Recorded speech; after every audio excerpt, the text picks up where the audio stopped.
તો મિત્રો સ્વાગત કરું છું આજના વિડીયોમાં તમારો અને આપણી આ ચેનલમાં એટલે કે સરકારી યોજના ગુરુ ચેનલમાં આપ સૌનો સપોર્ટ સારો એવો રહે છે અને આશા રાખું છું કે આગળ પણ આ રીતે સપોર્ટ કરતા રહેશો જેથી વહેલા ને વહેલા આપણે ઘણી બધી યોજનાઓ તમારી સમક્ષ રજૂ કરવાનો પ્રયાસ કરીએ તો પાણીના ટાંકા સહાય યોજના 2024 ઘણી વખત એવું બનતું હોય છે કે ઉનાળા સમયગાળા દરમિયાન પાણી ઘટી જતું હોય છે એટલે પિયતની અંદર જે પાણીની જરૂરિયાત ઊભી થાય છે ખેતીવાડીની અંદર જે પાક છે એ પાકને પીવડાવવા માટેની જે પાણીની જરૂરિયાત ઊભી થાય છે એના માટે કરી અને જો પાણીનો સંગ્રહ કરેલો હોય તો જે તે સમયમાં સારામાં સારો પાક લઈ શકાય જેથી કરીને સરકારની આ એક યોજના છે એટલે કે પાણીના ટાંકા સહાય યોજના. જો અહીંયા મસ્ત મજાનો એવો ટાંકો બનેલો છે.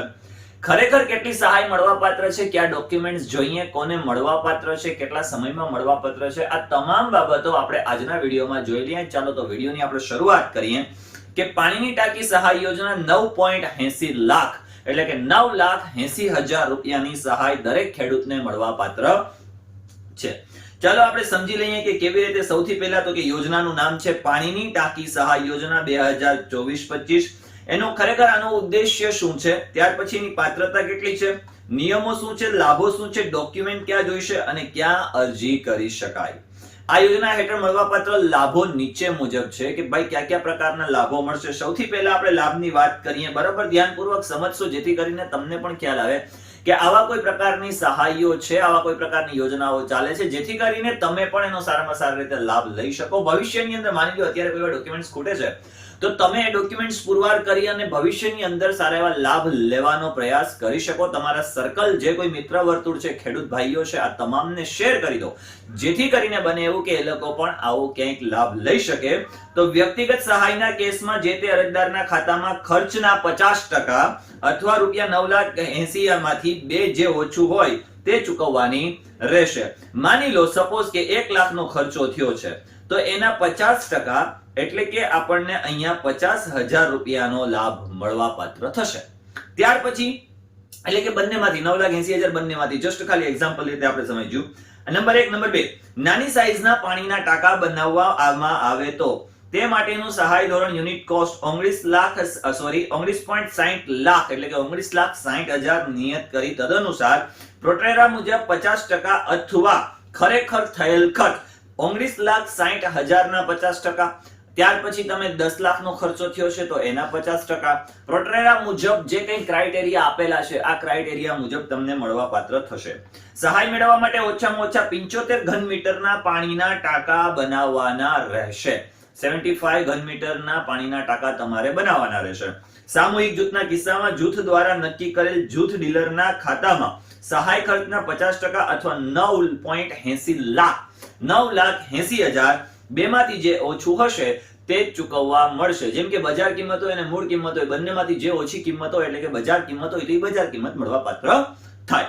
ત્યાર પછી નાની સાઈઝના પાણીના ટાંકા બનાવવામાં આવે તો તે સહાય માટેનું ધોરણ યુનિટ કોસ્ટ 19.60 લાખ નિયત કરી તદનુસાર 50% અથવા ખરેખર જે ઓછું હોય તે. ચાલો બંને વખત થઈ ગયું છે, સોરી. ત્યાર પછી હવે સૌથી મોટો પ્રશ્ન એ થાય કે સાહેબ એ બધું બરોબર છે, 19.60 લાખ છે, 9.80 લાખ છે, આ બધું મળવાપાત્ર થશે, પરંતુ અમારે ડોક્યુમેન્ટ્સ ક્યાં જોઈશે કે જેના દ્વારા અમે સારી રીતે આનો લાભ લઈ શકશું.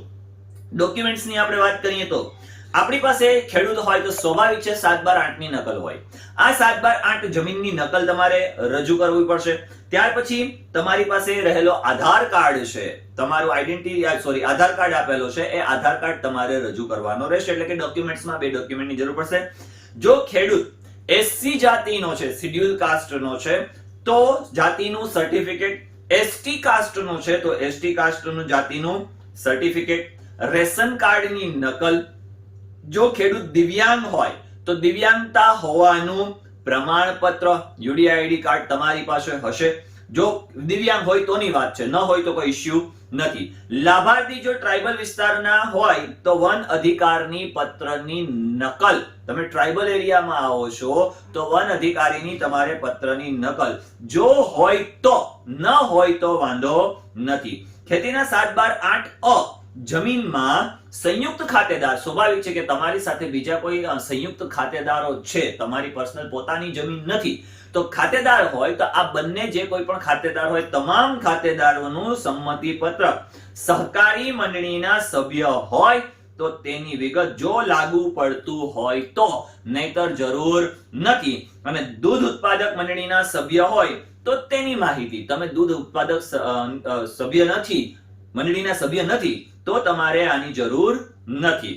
અને તમારા મોબાઈલ નંબર, આ એટલી વસ્તુઓ. એટલે ખરેખર આ જે ડોક્યુમેન્ટ્સ છે આ ડોક્યુમેન્ટ્સ તમારી પાસે હોવા જોઈએ તો તમે આનો લાભ લઈ શકશો. નિયમો આપણે જોઈ લઈએ કે આમાં નિયમો શું શું છે. એક ક્રાઇટેરિયા નક્કી કરેલો હોય છે, એટલે કે નિયમથી બાધિત કરેલા હોય છે, તેની અંદર રહીને કાર્ય કરવાનું રહેતું હોય છે, તેની અંદર રહીને અરજી કરવાની રહેતી હોય છે. તો આપણે આ નિયમોને જોઈ લઈએ. એક વખત સહાય એક જ સર્વે નંબર ધરાવતી જમીન માટે આ યોજનાનો લાભ આજીવન એક જ વાર મળવાપાત્ર છે. આખા જીવનની અંદર એક જ વખત મળવાપાત્ર છે, ત્યાર પછી આ સહાય મળવાપાત્ર નથી. સહાયની મર્યાદા સરકાર દ્વારા નિર્ધારિત ટાંકીના કદ પ્રમાણે સહાયની મહત્તમ મર્યાદા નક્કી કરવામાં આવી છે. કદ જે છે, જેમ 75 ઘન મીટર છે તો એનું કદ છે, આ કદ મુજબ સહાય નક્કી કરવામાં આવશે કે તમે કેવડો ટાંકો બનાવેલો છે. ચાલો અરજી અને દસ્તાવેજોની વાત કરીએ. યોજનાનો લાભ લેવા માટે ખેડૂતે નિયત અરજી ફોર્મ ભરીને જરૂરી દસ્તાવેજો જેવા કે હમણાં આપણે આગળ જોયા જમીનના જે કોઈ પણ પુરાવા છે, સૂક્ષ્મ સિંચાઈ પદ્ધતિના પુરાવા છે વગેરે સાથે સંબંધિત કચેરીમાં જમા કરાવવાના રહેશે. તમે જે કચેરીની અંદર જમા કરાવો છો, જે ખાતાકીય કચેરી છે જમીન વિભાગની અંદર, એની અંદર તમારે જમા કરાવવાના રહેશે. કેવી રીતે પાણીના ટાંકા બનાવવા માટે, હવે તમે વિચારશો કે સાહેબ આ બધું તો ઠીક છે, પણ ખરેખર અમારે અરજી કરવી તો કરવી ક્યાં, કેવી રીતે કરવી? તો એના માટે કરીને જો શક્ય હોય તો તમારા નજીકના કોઈ એવા CSC સેન્ટર હોય ને, આ CSC સેન્ટરની મુલાકાત લઈ લેવી. અથવા તમારી ઘરે કોઈ ભણેલું છોકરો છે, ભણેલું વ્યક્તિ છે, તો આ વ્યક્તિ દ્વારા આ ખેડૂત નામનું જે પોર્ટલ છે, આ પોર્ટલ ઉપરથી તમારે આની તમામ તમને માહિતીઓ મળી જશે. જે લિંક આપેલી છે આ લિંકને હું મારા ચેનલની ડિસ્ક્રિપ્શનમાં આપી દઉં છું. તમે એની ઉપર ટચ કરશો એટલે સીધું તમે આઈ પોર્ટલ ખાતાની અંદર, એટલે કે આઈ પોર્ટલ જે વિભાગ છે એની અંદર તમે જઈ શકશો. ત્યાં જઈને તમામ માહિતીઓ તમે મેળવી શકશો.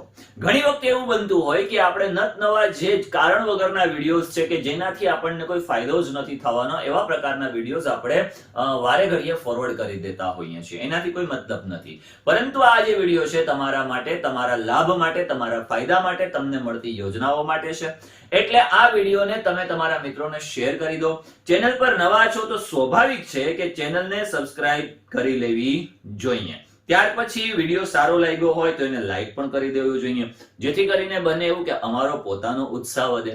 અને અમારો પોતાનો ઉત્સાહ વધે તો તમને સારામાં સારું અમે કંઈક પીરસવાનો પ્રયાસ કરીએ, નવી નવી યોજનાઓને અમે શોધખોળ કરીએ અને તમારી સમક્ષ કોઈ પણ તમારા પોતાનો સમય વેડફાય નહીં એવી રીતે અમે તમારી સમક્ષ રજૂ કરવાનો પ્રયત્ન કરીએ. ચાલો તો ફટાફટ સબસ્ક્રાઇબ નથી કરી લો, શેર નથી કરી દો, લાઈક અંગૂઠો મારી દો અને મળીએ છીએ નેક્સ્ટ વિડીયોની અંદર. ત્યાં સુધી ખુશ રહો, પરિવાર સાથે રહો અને સરકારની આ જે કંઈ પણ યોજનાઓ છે આ યોજનાઓનો લાભ લેતા રહો. ધન્યવાદ.